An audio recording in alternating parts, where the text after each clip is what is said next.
Então, vamos lá. Então, na aula passada, pessoal, a gente viu sobre como que foi construída, né, toda a questão da hegemonia britânica. E a gente observou, né, que ela teve calçada principalmente em três pilares, né? Um deles que é o poder militar, né? O segundo que era a questão dos avanços tecnológicos, né? Se a gente lembrar toda a questão da Revolução Industrial, também com relação à própria tecnologia naval, né, dos britânicos, isso foi algo muito importante, e também com relação ao próprio poder financeiro que eles passaram, então, a exercer em todo o mundo, principalmente a partir aí do século XVIII. Né? Então, era esse o quadro, né? A partir desse quadro, então, que foi construída todo esse processo hegemônico dos britânicos. Né? Só lembrando que a congregação desses três elementos é que facilitava, né, com que eles tivessem esse controle de todo o fluxo comercial, o fluxo de mercadorias, né, toda a questão da cobrança de pedágios, cobrança de impostos, né, por negociações comerciais. Então, isso acabou facilitando, né, o processo de acumulação de capital, principalmente por parte dessa burguesia comercial, que depois se tornou industrial e posteriormente financeira, né, na Grã-Bretanha. Então, foi esse o processo que acabou acontecendo, né, que resultou na hegemonia dos britânicos em todo o mundo. Né? Só lembrando que essa hegemonia ela foi estruturada, né, no século XVII, no século XVIII, quer dizer, e ela só foi terminar de maneira efetiva lá no depois da Segunda Guerra Mundial, né, onde os Estados Unidos então passaram a construir, né, todo o seu império hegemônico. Né, e existem muitas semelhanças, né, entre o que ocorreu a construção hegemônica britânica com a própria construção hegemônica dos Estados Unidos depois da Segunda Guerra. Né? Se a gente observar o poder militar, né, dos americanos, né, se assemelha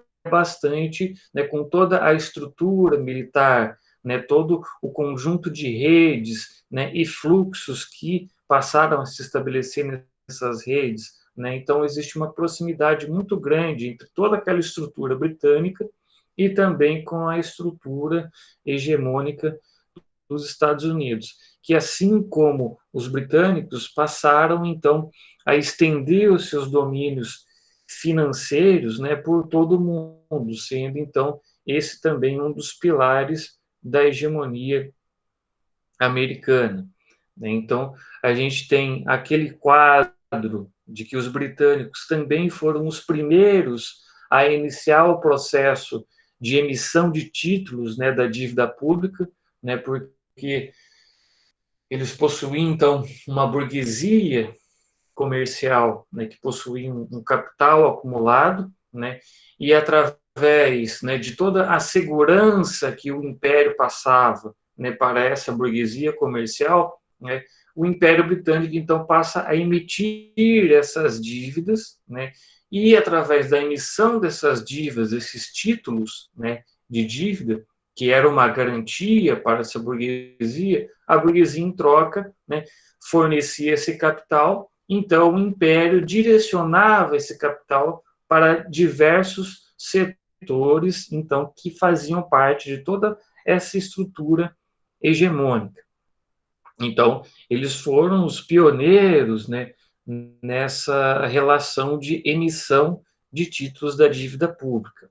Né? Em contrapartida, os outros estados nacionais daquele momento, lá no século XVIII, eles não tinham essa mesma capacidade institucional do Império Britânico, né? Então, isso os colocava numa situação muito inferior com relação a investimentos, né, militares, né, se a gente comparar com o Império Britânico. Né? Por quê? Porque essas nações eles não tinham a mesma articulação de emitir essas dívidas. Então, o único capital para essas nações, né, eu posso citar, né, a própria Espanha, a França, né, depois a Alemanha, que eles não tinham essa mesma dimensão, né? E o capital que eles conseguiam então acumular se dava principalmente a partir da cobrança de impostos, né, dos seus cidadãos, mas isso não se comparava ao capital arrecadado pelos ingleses com a emissão dos títulos dessas dívidas. Então, esse também foi um dos diferenciais dessa hegemonia britânica. Consequentemente, qual é o quadro que se coloca a partir dessa construção hegemônica dos britânicos? Logicamente, por toda essa hegemonia, eles acabaram exercendo muita influência, durante os períodos do Brasil colônia, do Brasil império e até mesmo uma parte do Brasil república. Então, a gente tem esse quadro, de uma intensa aproximação entre Brasil e também, por outro lado, os britânicos. Então, é isso que a gente vai ver nessa aula de hoje e para a gente encerrar essa questão da hegemonia britânica. Então, para essa aula, eu utilizei esse texto, do Diego Marques Morlim Pereira, A Hegemonia Britânica no Brasil no século XVIII, que ele, de forma muito didática, ele vai tratar muito bem aí todo esse processo, de influência, dos britânicos aqui nos elementos políticos, econômicos e sociais principalmente do Brasil colônia e do Brasil império. Então,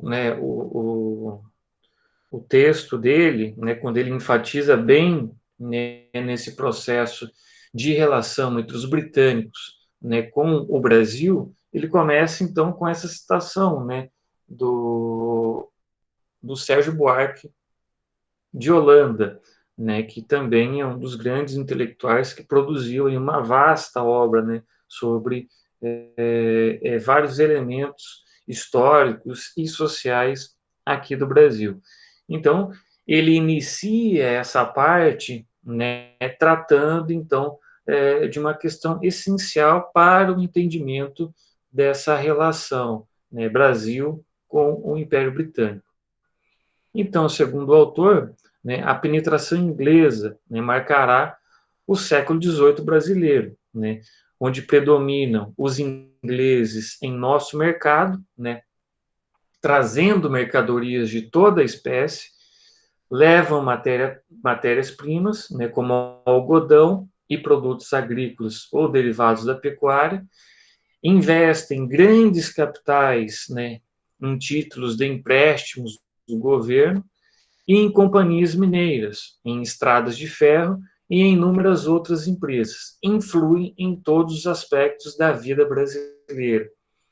Ou seja, só nesse trecho a gente já consegue, então, fazer várias reflexões a partir dessa influência, dos ingleses aqui no Brasil, quando o autor fala, trazendo mercadorias, O que isso significa? Que mesmo lá durante o Brasil colônia, que eu tenho um certo predomínio das relações comerciais, tanto de importação de produtos manufaturados, quanto a exportação de matérias-primas, que era, então, uma das que era comandada principalmente por mercadores portugueses, quando eu tenho, então, essa maior aproximação e esse avanço da hegemonia britânica, o que passa, então, a ocorrer? Passa a ocorrer, então, a vinda de vários mercadores ingleses para o território brasileiro, né? E, de certa forma, eles passam a rivalizar, né, de forma muito intensa com os mercadores portugueses, né? E isso acabou gerando ali, durante o Brasil colônia, acabou gerando vários conflitos, né? Vários elementos ali de tensão entre essas duas classes de comerciantes, né? Então, isso também é muito importante a gente destacar, né? Um outro elemento, né, que os ingleses eles traziam uma outra perspectiva de comércio se a gente comparar com os comerciantes portugueses, né? Os comerciantes portugueses eles vinham com algumas vicissitudes, né, comerciais, desde o período lá feudal, ou seja, eles tinham algumas táticas comerciais um tanto arcaicas, ou seja, de tentar sempre fazer um monopólio numa determinada cidade, né, sempre tentar trapacear nas relações comerciais com o próprio comprador, né? Então, isso era uma das facetas desses comerciantes portugueses. Em contrapartida, né, os ingleses eles já vinham já com uma certa influência lá do liberalismo do Adam Smith, ou seja, de outras relações comerciais, né, queriam então o livre mercado, a livre negociação, ou seja, a partir de uma determinada taxa de lucro que você pretendia obter com a venda de um determinado produto, né? Uma relação mais amigável, né, entre comerciante e comprador, ou seja, então era uma outra lógica de fazer negócio, né, dos ingleses, e isso então acabou acirrando, né, toda a briga entre portugueses e ingleses, né, dentro dessa dimensão comercial durante o Brasil colônia e depois também durante o Brasil império, né? Um outro dado muito importante, né, que a partir dessa vinda desses ingleses, né, para o Brasil, né, eles começam então a compor o início daquela burguesia comercial aqui, né, no Brasil. E, de certa forma, eles conseguem, então, dinamizar alguns canais, né, de obtenção de matéria-prima. Então, eles importavam produtos manufaturados, principalmente produtos ingleses, né? Eles faziam, então, essa comercialização e também estabeleciam canais de ligação para exportar a matéria-prima produzida aqui no Brasil para ser processada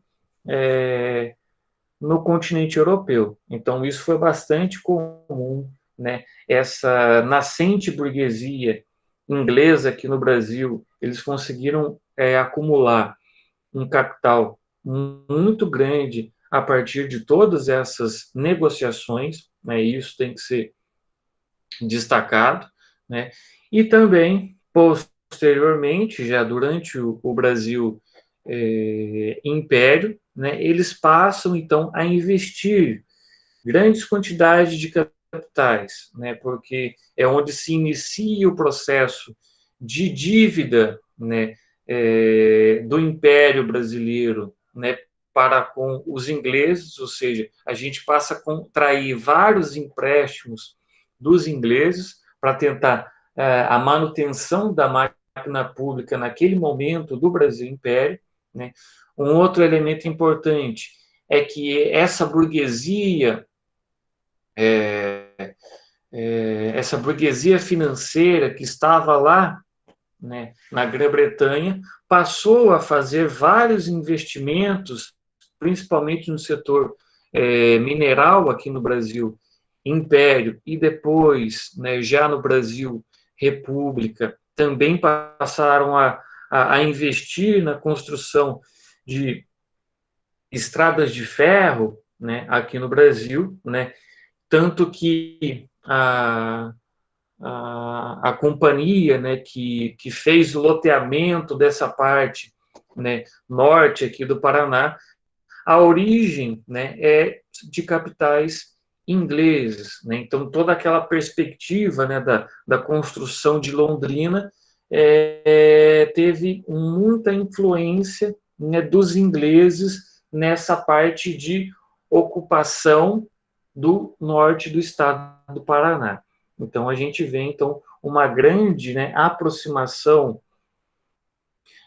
dos interesses dos ingleses aqui também no estado do Paraná, já durante o Brasil República. Né? Só lembrando que toda essa estrutura hegemônica dos ingleses, ela foi preponderante até a Segunda Guerra Mundial. Né? Depois, né, a gente já começa com a hegemonia dos Estados Unidos. Então, né, depois, né, dessa consideração inicial, né, que daí a gente já a, a gente já parte, né, para toda a estruturação, né, a gente já parte para a essência dessa relação entre Brasil e o Império Britânico. Então, a gente observa que a relação de dependência de Portugal, né, com relação aos ingleses, ela remonta, né, desde o século XVIII, durante a Guerra da Sucessão Espanhola.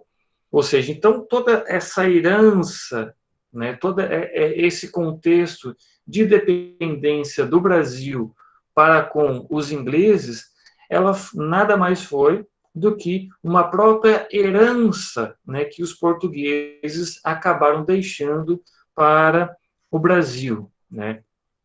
Quando Portugal, né, ele passa a ver todo o seu império, todo o seu reinado se esfacelar, né, com muitas dívidas, né, com um exército bastante deteriorado, né, com relações comerciais um tanto arcaicas, né, Portugal então passa a fazer uma aproximação muito grande com os ingleses, né? E daí a gente tem aí o exemplo mais claro disso, né? Foi quando a França, né? O exército de Napoleão, ele avança, né? Sobre Portugal, né? E é onde ocorre então o processo da vinda, né? Da corte portuguesa para o Brasil, né? Isso já no início do século XIX. Né? Então,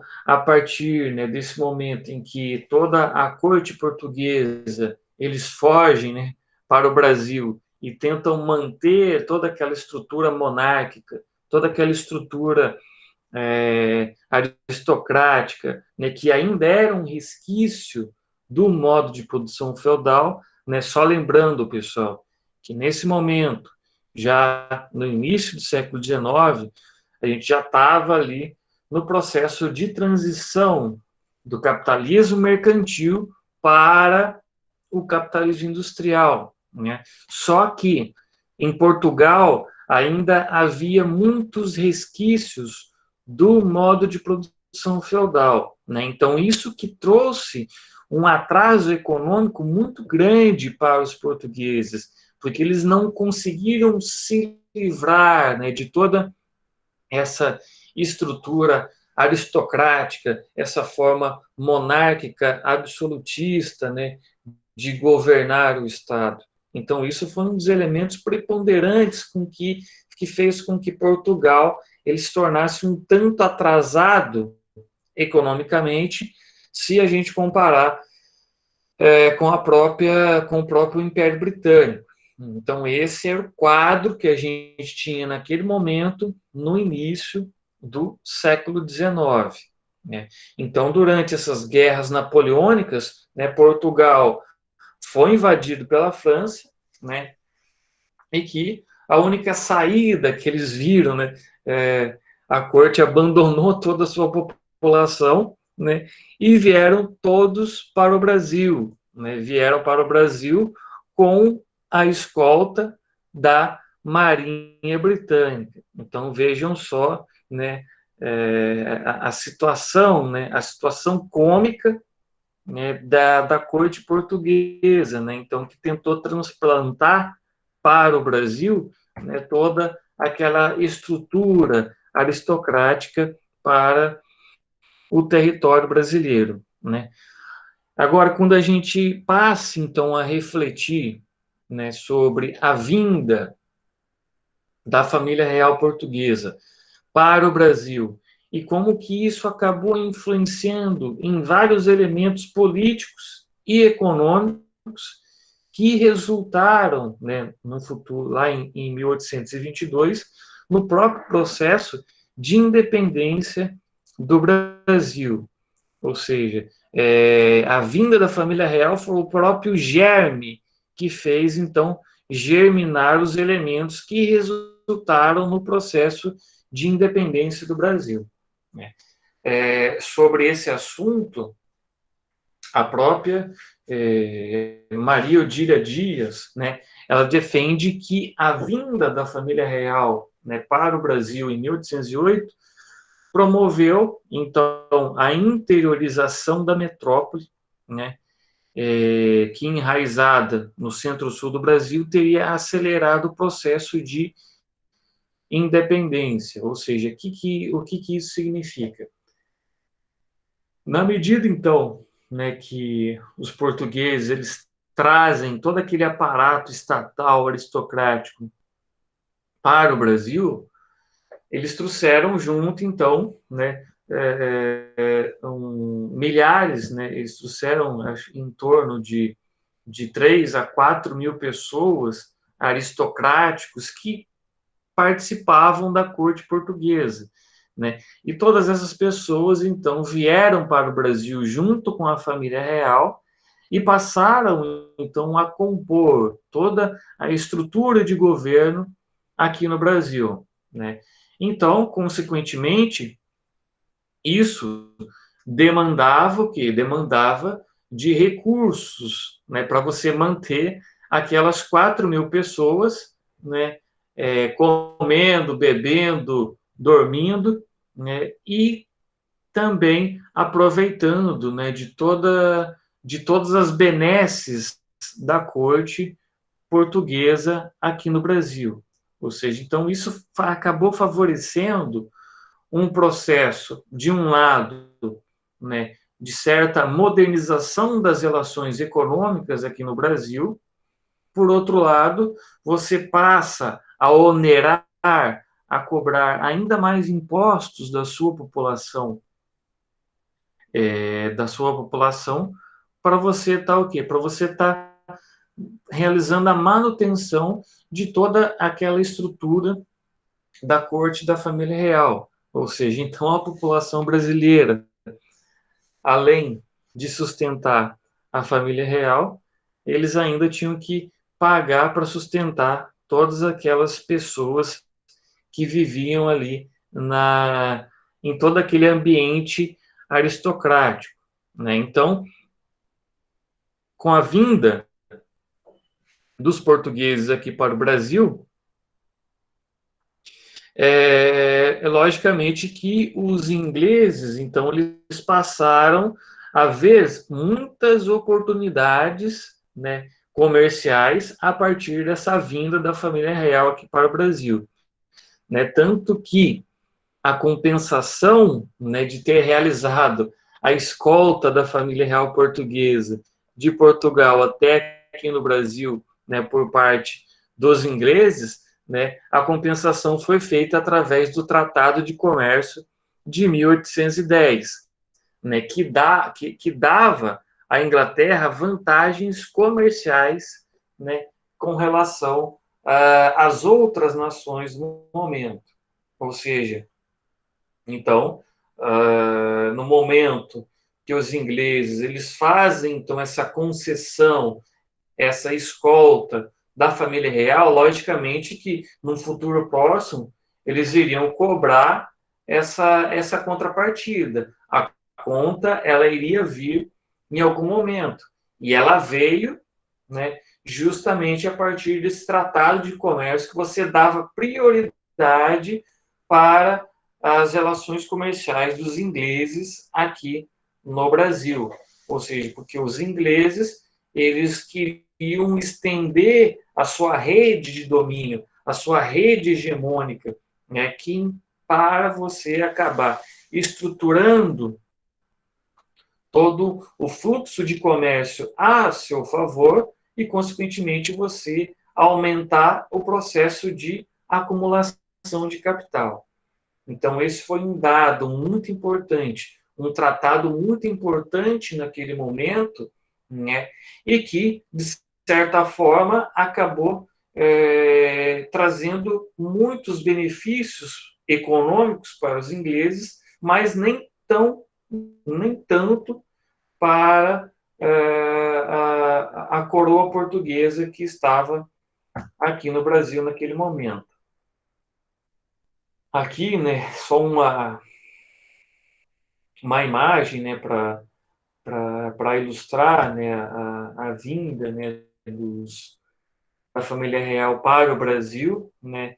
Aqui nessa figura ilustra bem, né, toda a construção aristocrática que a família real que trouxe, né, aqui para o Brasil, né. Isso é muito importante.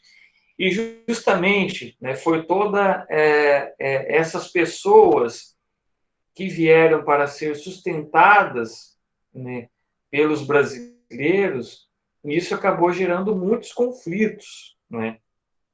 Acabou gerando muitos conflitos, né? Porque inicialmente essas pessoas, né, vieram então para o Brasil e elas tinham então que morar em algum lugar, né? Ou seja, então o que a coroa portuguesa ela passou então a fazer? Ela começou então a tomar para si, né, alugar, né, ela passou então a alugar, entre aspas, as casas, né, de vários comerciantes portugueses, né, que possuíam residências, né, um tanto confortáveis para aquele padrão de vida daquele momento, e eles então acabaram desapropriando, fazendo a desapropriação desses imóveis dos comerciantes portugueses e passaram então a dar o usufruto desses imóveis para esses aristocratas que vieram junto com a família real, né? Então pense só, você está lá bem tranquilo, trabalhando, você tem lá a sua residência, de uma hora para outra, né, vem um bando de gente estranha, né? A coroa te força você a ceder a sua casa para essas pessoas estranhas e o dinheiro que você acaba recebendo em troca é muito pouco com relação a todo aquele transtorno que foi gerado, né? Então, isso trouxe sérias consequências, né, para toda a estrutura da coroa portuguesa aqui no Brasil, né? Então, isso vai ser também um dos elementos, né, que futuramente, lá em 1822, vai acabar resultando, né, no processo de independência do Brasil. Tranquilo até aí, pessoal? Tá dando para compreender tudo isso? Sim, sim, tá dando sim. Então, vamos lá. Isso esse esse conteúdo ele também acaba, né, em vários processos seletivos e concursos, esse tipo de conteúdo ele acaba, né, caindo bastante nessas provas, né?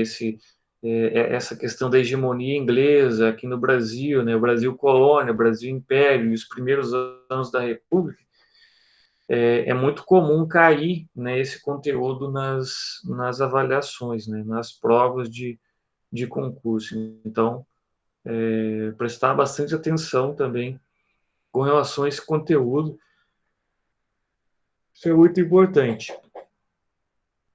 Então, né, uma outra citação do, do Sérgio, né, Buarque de Holanda, ele vai nos dizer que o domínio econômico inglês, né, começado em Portugal, ele prolonga-se então no Brasil, né?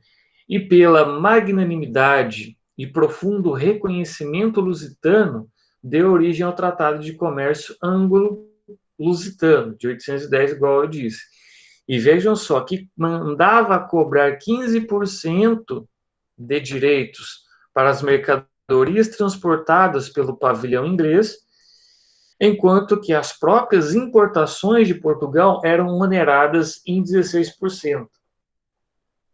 Ou seja, o imposto, olha só a contradição, o imposto sobre as importações vindas de Portugal, né, eram muito maiores do que os impostos cobrados, né, pelos produtos ingleses.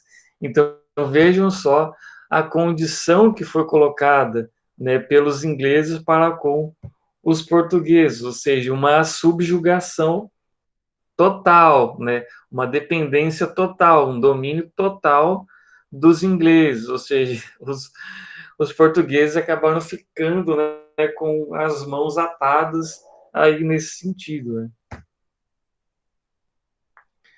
Agora, né, quando a gente fala, né, do período, né, de Dom João, né, que foi caracterizado, né, pela modernização do Estado brasileiro e pela participação assertiva da Inglaterra em praticamente todos, né, os campos da vida nacional, quando a gente fala desse processo de modernização que Dom João, né, ele possibilitou aqui ainda durante, né, o Brasil colônia, essa modernização foi justamente no sentido de você elaborar várias órgãos estatais e instituições para você dar empregos, né, para todos aqueles aristocratas que vieram junto com a família real. Ou seja, então, para você não dar muito na cara de que aquelas pessoas, né, estavam sendo sustentadas sem trabalhar, né, o Dom João acabou criando, então, esses cabides, né, de emprego para esses aristocratas, né, para eles fingirem que estavam trabalhando, né, basicamente essa é a verdade. E alguns autores, eles tratam isso como um processo de modernização institucional nesse momento aqui durante o Brasil colônia, né? Mas nada mais foi do que você oferecer empregos para esses aristocratas passarem o seu tempo e continuarem sugando os recursos a partir dos impostos que eram cobrados para com os brasileiros. Então, né, vejam, né, que a estrutura estatal brasileira ela já possui essas vicissitudes, né, esses privilégios, né, desde do Brasil colônia. Então, se a gente observar vários elementos, né, do judiciário brasileiro, do poder judiciário brasileiro, que é um dos melhores remunerados aqui do Brasil, né? Então, vários elementos eles trazem desde do Brasil colônia, né? Então, a gente observa isso ainda hoje nessas vicissitudes do poder judiciário brasileiro, né? Que chega ao ponto, né, de nós, né, enquanto contribuintes, estarmos pagando refeições para juízes comerem lagosta, né? Então vejam só o quanto que, se a gente observar, né, e fazer um paralelo do Brasil colônia com o que é o Brasil hoje, né, com relação aos privilégios de algumas classes, né, do poder estatal brasileiro, né? Então existe uma proximidade muito grande e essas vicissitudes permaneceram durante séculos aqui no Brasil, né? Então, um dos elementos que compõem essa modernização, né, institucional aqui no Brasil foi a própria abertura dos portos em 1808, né? O que é essa abertura dos portos, né? Antes da vinda da família real aqui para o Brasil, ou seja, os portos brasileiros eles estavam então vinculados estritamente aos interesses da colônia da coroa portuguesa. A partir do momento que você tem essa ruptura, que a França invade Portugal e a família real vem corrida para o Brasil, né? E a partir do apoio dos britânicos, automaticamente você se vê na situação de abrir os seus portos e oferecer, então, taxas alfandegárias atrativas e lucrativas para o Império Britânico. Né? E foi isso que aconteceu em 1808, e novamente, né, em 1810, com o tratado que eu já mencionei para vocês, só veio para afirmar essa dependência dos ingleses, dos portugueses para com os ingleses. Né? Um outro elemento, né, que também compõe todo esse jogo político e econômico desse momento do Brasil colônia, foi que os ingleses eles influíram no padrão de consumo nacional e na política externa brasileira, né, como pode ser verificado nas sucessivas intervenções, né, na região do Prata, né, em 1811 e 1816. Né? O que é essa região do Prata? Havia aqui durante o Brasil colônia e depois acaba se estendendo, né, para o Brasil Império, né, vários conflitos, né, principalmente na região de fronteira, né, onde hoje é a Argentina e o Uruguai. Ou seja, então, eram vários conflitos, né, para delimitação exata de onde começava e onde começava um determinado território. Ou seja, então, os ingleses eles também patrocinaram, né, vários conflitos na região do Prata, ou seja, eles financiaram, né, várias incursões do exército brasileiro naquele momento para você manter as suas fronteiras e tentar empurrar cada vez mais, né, os uruguaios e argentinos, né, que depois, só posteriormente, que vão estabelecer os seus estados nacionais, né, para você então tentar empurrar o máximo possível de uruguaios e argentinos e depois também os paraguaios, né, com a guerra do Paraguai lá na frente, para você então ampliar cada vez mais os territórios, o território e as fronteiras aqui do Brasil. Então, nesse sentido, né, bélico também teve um apoio dos ingleses muito grande. Alguma dúvida, pessoal?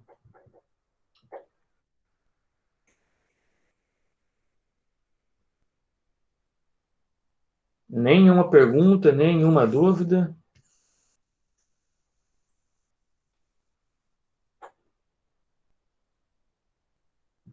Então, vamos lá. Não. Então, após, né, a independência, né, o Brasil inaugura oficialmente a sua inserção periférica no sistema capitalista dominado pelos ingleses. Né? Só lembrando que esse processo, né, de dependência do Brasil, né, lá em 1822, ele nada mais foi do que um simples, né, tratado, uma simples convenção, um simples pacto, né, entre uma parte, né, dessa burguesia comercial portuguesa, né, com também o latifúndio escravagista. Né? Então, novamente, a gente vê a figura central do latifúndio aqui no Brasil. Ou seja, então vejam que nesse momento de transição do Brasil colônia para o Brasil império, existe então também esse pacto que vai resultar no processo de independência do Brasil para com a metrópole portuguesa. Né? Mas nada mais foi então do que um próprio acordo, né, entre o latifúndio escravagista com essa burguesia comercial, porque conforme, né, foi passando o tempo e toda aquele esbanjamento daquela aristocracia que veio de Portugal, que passou a ocupar esses cargos públicos, né, e passou a ter cada vez mais privilégios, isso foi gerando uma incomodação muito grande, né, nesses latifundiários escravocratas,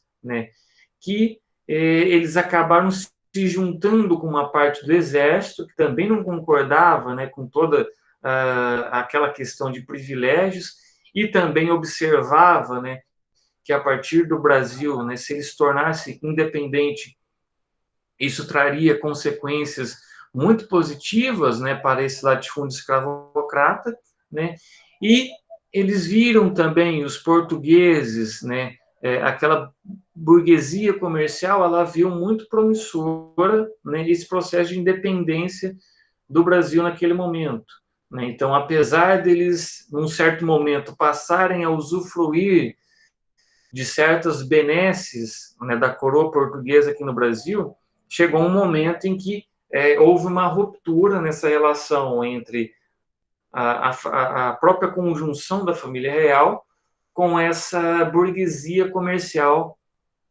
portuguesa, né, de imigrantes portugueses, né, que haviam vindo muito anteriormente aqui para o Brasil.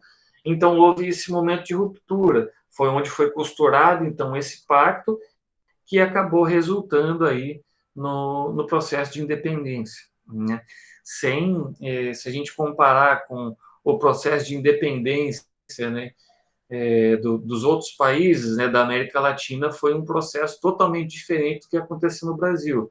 No Brasil não teve nenhuma ruptura abrupta, né? No Brasil não teve nenhum conflito armado intenso, né, que levou até a independência, né? Muito diferente com o que ocorreu com os outros países latino-americanos. Então, até nisso, o Brasil acabou se diferenciando dos outros países aqui da América Latina, né? E um outro ponto importante, né, que os tratados, né, do comércio de 1810, eles foram renovados em 1825. Por que eles foram renovados? Porque justamente que os ingleses, né, de certa forma, eles deram apoio a esse processo independentista aqui do Brasil. Então, ao mesmo tempo que eu tenho a junção dos interesses desses latifúndios escravocratas com essa burguesia comercial portuguesa, eles tiveram, então, esse apoio, né, estrangeiro, dos elementos, dos agentes do Império Britânico. Consequentemente, né, eles iriam cobrar futuramente esse apoio, que foi o que aconteceu com a renovação desses tratados de comércio que beneficiavam o Império Britânico, esses acordos comerciais que foram, então, renovados lá em 1825. Ou seja, então, é isso que eu quero, pessoal, que fique muito claro para vocês, né? Essa aproximação muito grande, né, entre os elementos políticos e econômicos aqui do Brasil, que eram totalmente vinculados e subjugados aos interesses econômicos dos ingleses. Ou seja, então, boa parte de toda essa articulação que aconteceu aqui no Brasil, por o Brasil se transformar num império, acabou tendo como pano de fundo e como um elemento também que ajudou bastante a influência dos ingleses. Ou seja, então, quando a gente vai abordar esse período, né, a gente tem que considerar a influência dos britânicos nesse processo de independência aqui no Brasil, né? Então, a partir, né, de toda essa questão desses acordos de comércio que beneficiavam estritamente os ingleses para a manutenção da sua hegemonia mundial, né, isso acabou gerando diversas baixas, né, na obtenção de impostos, né, aqui do Império Brasileiro, né? Por quê?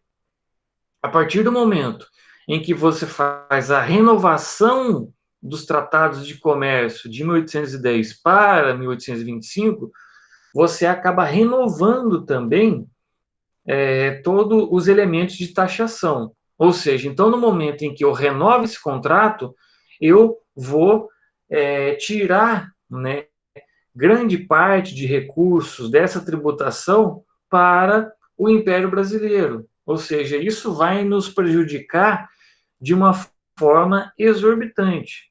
Ou seja, então, se a gente tem um número X de arrecadação antes de 1825, a partir de 1825, a gente perde boa parte dessas receitas oriundas dessa tributação. Consequentemente, isso vai colocar o Império Brasileiro em maus lençóis, né? Ou seja, você passa a ter dificuldade para manter toda aquela máquina estatal, né, todos aqueles cabides de emprego que foram criados ainda no Brasil colônia. Consequentemente, isso vai fazer com que você contraia, então, empréstimos, né, por parte dos ingleses, ou seja, então, Dom Pedro I, né, acabou fazendo vários empréstimos, né, dos ingleses, com uma certa forma de você manter o reconhecimento daquela independência do Brasil para com Portugal. Então, vejam o quanto de interesse econômico que existe por trás, né, de vários desses elementos da história e dessa transição do Brasil colônia para o Brasil império. Ainda, né, sobre essa questão da dívida, né, do Brasil nesse momento. Então, no primeiro reinado, o Brasil adquiriu 2 milhões de libras em Londres para esse fim, ou seja, para você manter aquela estrutura estatal brasileira naquele momento, né, que era apenas para você manter muitos privilégios, né? Então, um outro elemento muito importante também, que está, né, no livro Os Donos do Poder, do Raimundo Faoro, né, que eu estava fazendo a leitura também, ele vai destacar que quando, no momento, né, em que a coroa portuguesa ela vai, né, ela sai do Brasil e vai de volta, né, para Portugal, né, um pouco antes do processo de independência, né, de 1822, ela toma 80% do capital líquido do Banco do Brasil naquele momento, ou seja, então você tira quase praticamente todo o dinheiro que tinha no Banco do Brasil e leva junto com você para Portugal, leva de volta com você para Portugal. Ou seja, então, a partir dessa liquidez que você gera para o Banco do Brasil, automaticamente você tem que contrair empréstimos, né, dos ingleses para você manter a liquidez dessa importante instituição bancária aqui do Brasil, né? Então vejam o quão contraditório foi esse processo de independência brasileiro do Brasil lá em 1822. Ou seja, então a gente sempre é sacaneado, né? A gente sempre é sacaneado aí ao longo da nossa história, né? E agora a gente está vendo aí a venda, né, de poços, né, de petróleo aqui da Petrobras vendidos a preço de banana, né? A preço de banana para o capital estrangeiro, ou seja, infelizmente essa lógica, né, essa lógica do Estado brasileiro, né, que em determinados momentos é composto por uma elite que não tem compromisso nenhum, né, com o Brasil, acaba cedendo, então, a esses interesses, né, do capital estrangeiro em detrimento dos interesses nacionais, né? É o retrato que a gente está vendo hoje no Brasil, infelizmente, com esse governo, né? E, né, a dependência brasileira, né, ela deixava, então, de ser apenas comercial, né, prestem bem atenção nesse item. A dependência brasileira ela deixava de ser apenas comercial e passava a ser também financeira em relação à Inglaterra.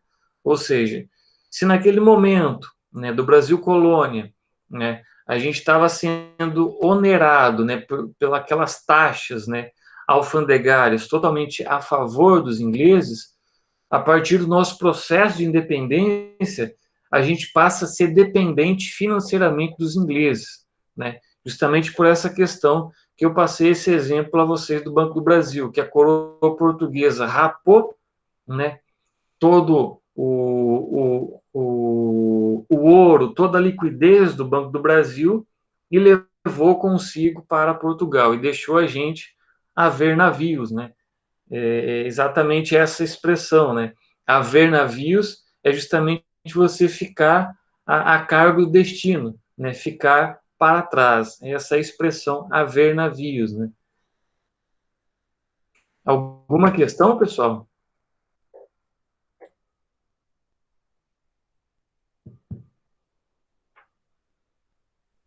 Só tem uma consideração, professor, que foi praticamente Portugal que empurrou o Brasil para sua dependência na Inglaterra, né? Soltou a mão do Brasil e o Brasil teve que juntar na mão de outro, né? É exatamente isso, Lígia. Foi essa herança, né, que os portugueses, infelizmente, acabaram, né, deixando para a gente, né? Se a gente vê, né, se a gente fazer uma comparação do processo, né, de independência dos Estados Unidos, né, lá no final do século XVIII, né, a forma como foi construído o processo de independência, né, dos Estados Unidos e a forma que depois eles passaram a construir o seu Estado, né, é, priorizando as manufaturas, né, fortalecendo os interesses nacionais, fortalecendo uma burguesia comercial, industrial e depois financeira, foi totalmente o avesso do que aconteceu aqui no Brasil, né? No Brasil, a gente acabou ficando com essa herança maldita, né? De extrema dependência do capital estrangeiro, né? Que a gente acaba vendo, né?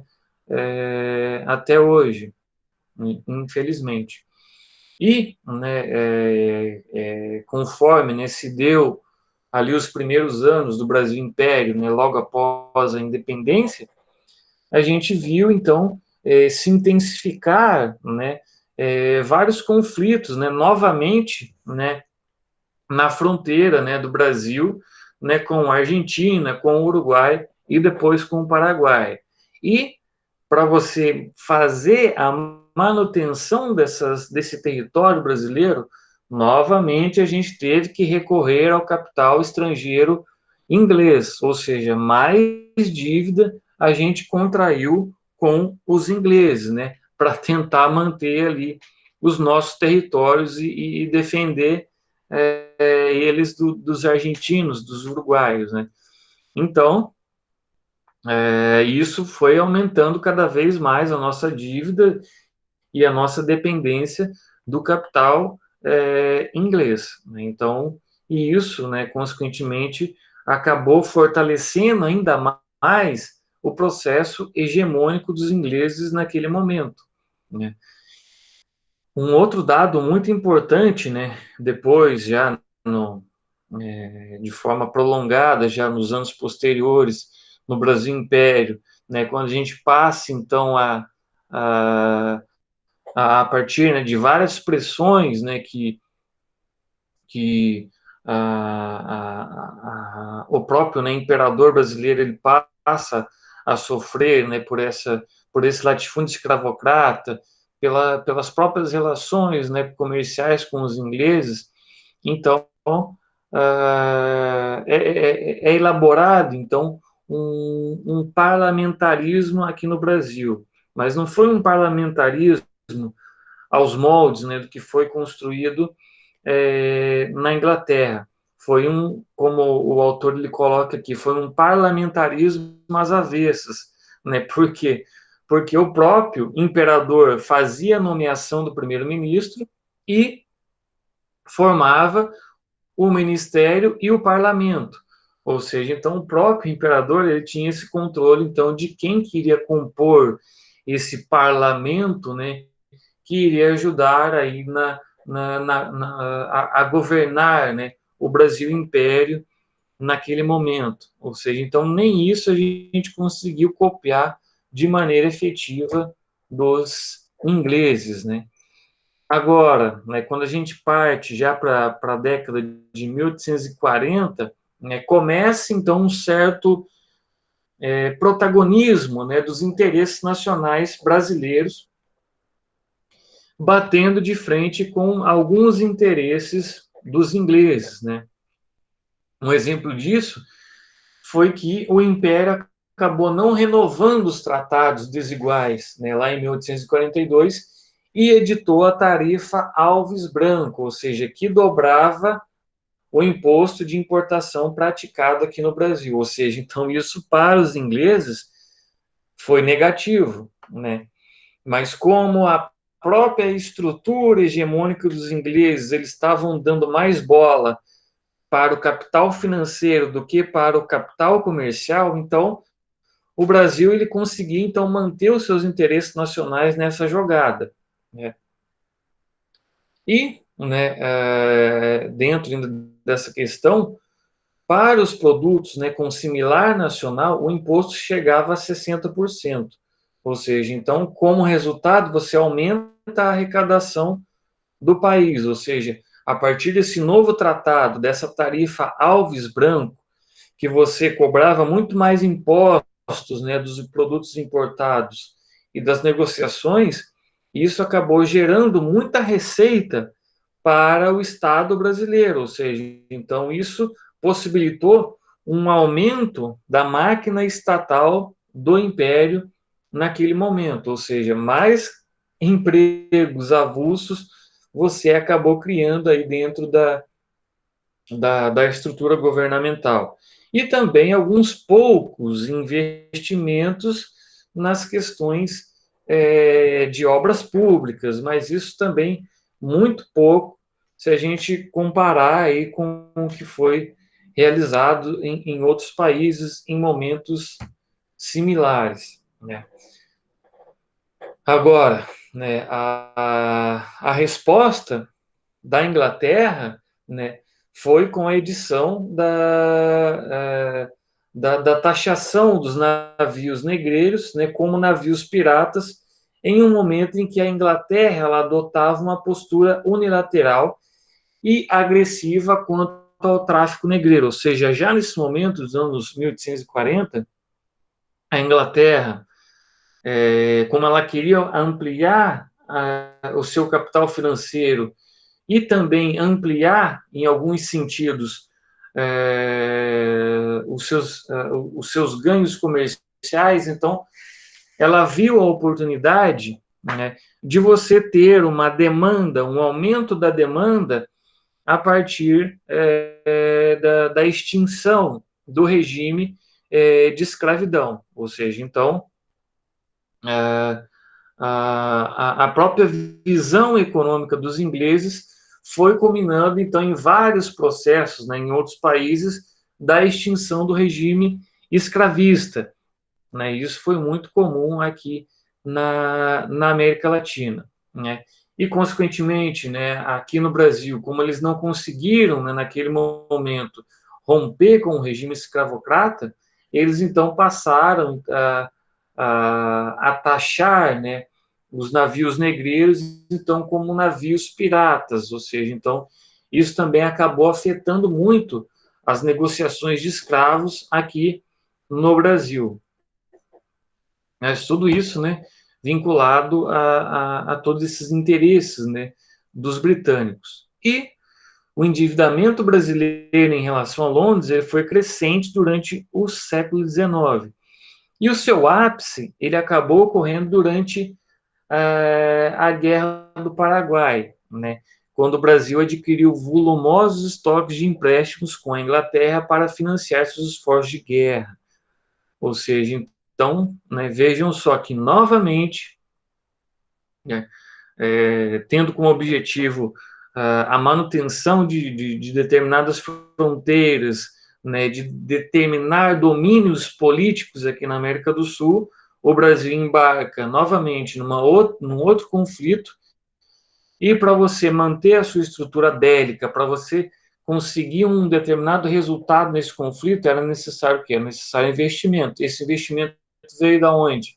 Esse investimento veio novamente dos ingleses, ou seja, então vejam o círculo vicioso, né, que o governo brasileiro ele acabou entrando, né, com relação a essa questão de você fazer a guerra para tentar manter fronteiras, ao mesmo tempo você precisa de empréstimos estrangeiros, isso vai aumentar a sua dependência para com interesses externos, ou seja, muito contraditório, né?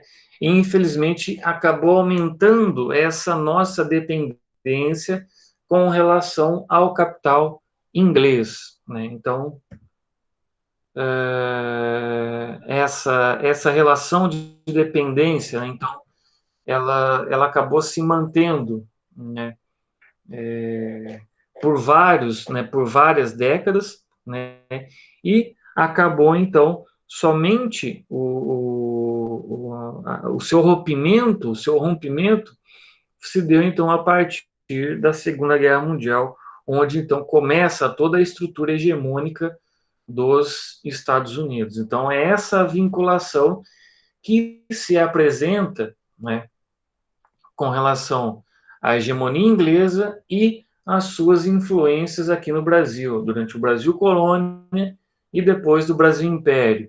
Ou seja, então vocês viram, né, toda a aproximação, todos os interesses ingleses dentro da nossa dentro do nosso processo de independência. Então, era isso que eu queria passar para vocês.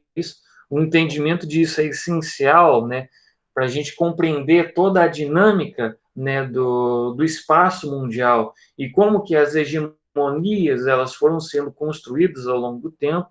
Então era isso que eu queria passar para vocês nessa aula de hoje. Algum comentário, pessoal?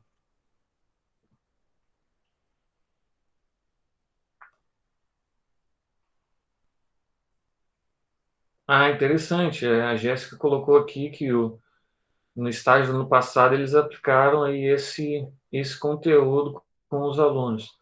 E foi fácil, Jéssica, de trabalhar esse conteúdo? O que vocês acharam? Quando vocês aplicaram ele para os alunos?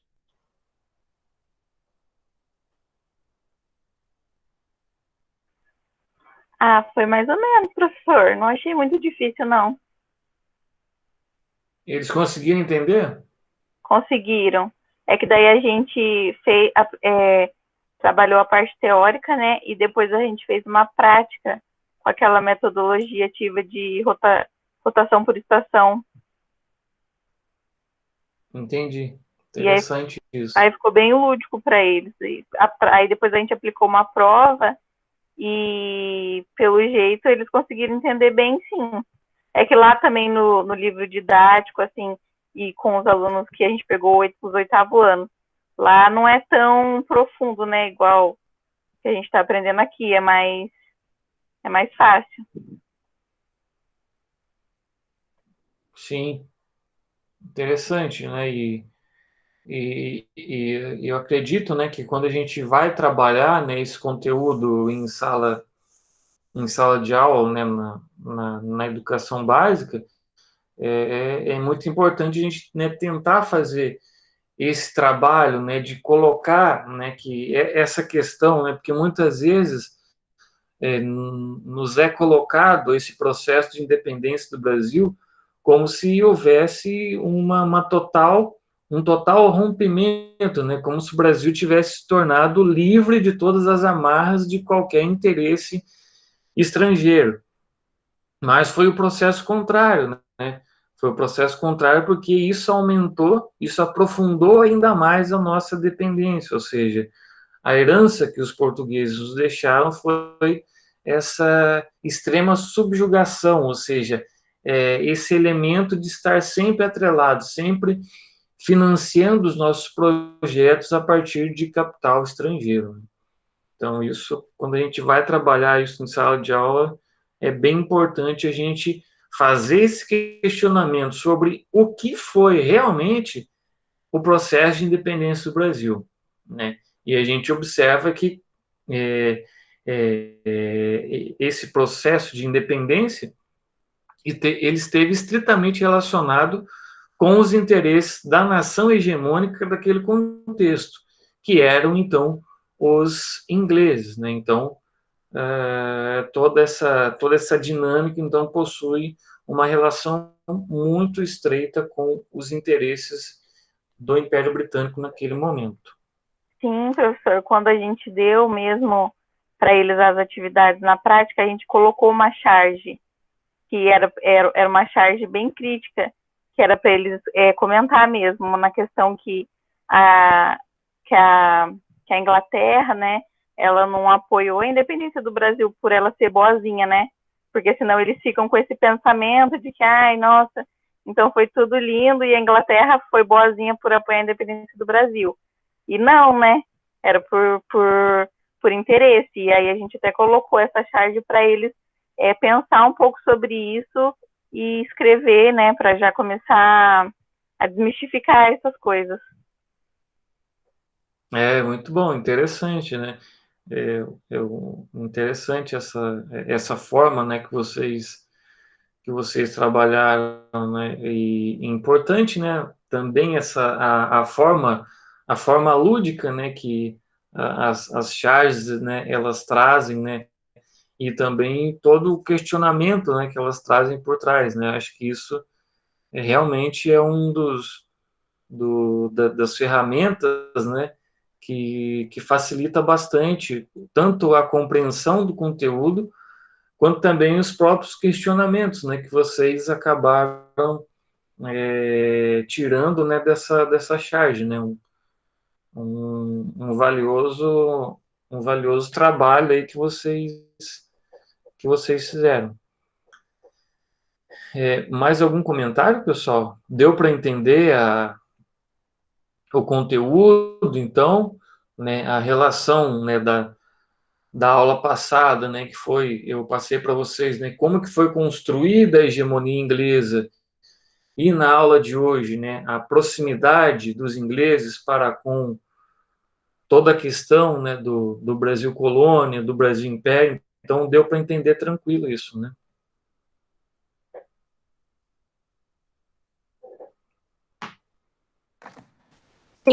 Sim.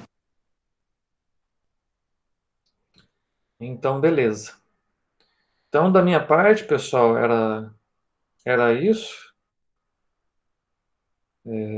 Então, a gente se vê daqui duas semanas, né? Eu tenho um comentário. Pode falar.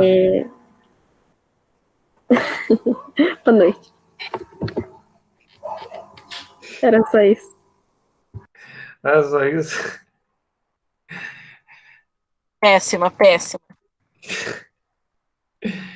Meu Deus. Uma hora dessa, hein? Uma hora dessa.